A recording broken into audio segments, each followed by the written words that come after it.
हर पत्थर मंदिर नहीं बनता।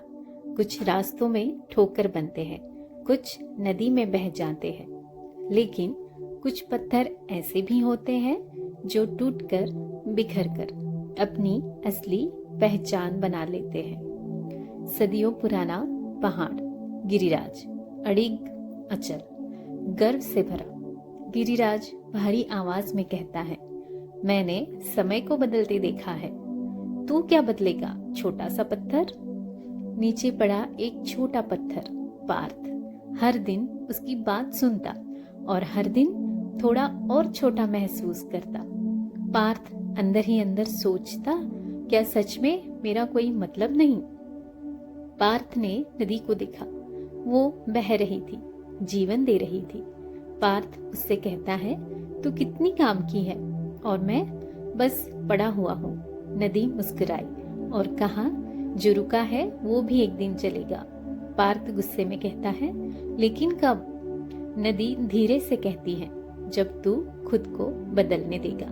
तभी पवन तेजी से आया और हंसते हुए कहा, तू यहाँ पड़ा पड़ा सड़ जाएगा। चल गिर जा, बह जा, टूट जा, कम से कम कहानी तो बनेगी। पार्थ पहली बार डर और उत्साह के बीच फंस गया। उसने कहा, अगर मैं गिर गया तो बचूंगा नहीं। पवन ने कहा, और अगर यही रहा तो जिएगा नहीं। पार्थ हिम्मत जुटाकर धीरे धीरे ढलान से लुढ़कता है, धड़ धड़ करके, और अचानक छपाक वो नदी में गिर जाता है। पानी उसे घुमाता है, टकराता है, खींचता है। पार्थ चिल्लाकर कहता है, मुझे वापस जाना है। नदी गंभीर होकर कहती है, अब वापसी नहीं है। दिन रात लहरें उसे यहाँ से वहां ले जाती हैं। हर पल पार्थ टूट रहा था। उसने कहा, बस अब और नहीं। तभी एक आवाज आई, एक रेत की। उसने कहा, रुक क्यों गया? पार्थ ने कहा, मैं खत्म हो रहा हूँ। रेत मुस्कुराकर बोली, नहीं, तू तो बन रहा है।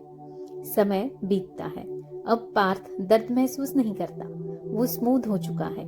एक दिन पार्थ कहता है, पहले मैं सख्त था, अब मैं सुंदर हूँ। नदी कहती है, पहले तू अटका था, अब तू बहना सीख गया। एक दिन नदी उसे किनारे पर छोड़ देती है। कुछ पक्षी आते हैं, उसे उठाते हैं और एक मंदिर में रख देते हैं। अब लोग उसे छूते हैं, सम्मान देते हैं। पार्थ मुस्कुराता है और सोचता है, जिस दर्द से मैं भाग रहा था वही मेरी पहचान बन गया। पहाड़ अब भी खड़ा है, नदी अब भी बह रही है, लेकिन एक पत्थर अपनी कहानी लिख चुका है। इस कहानी से हमें ये सीख मिलती है कि जीवन की बाधाएं हमें गिराती नहीं, हमें गढ़ती है। जो संघर्ष से गुजरता है वही चमकता है।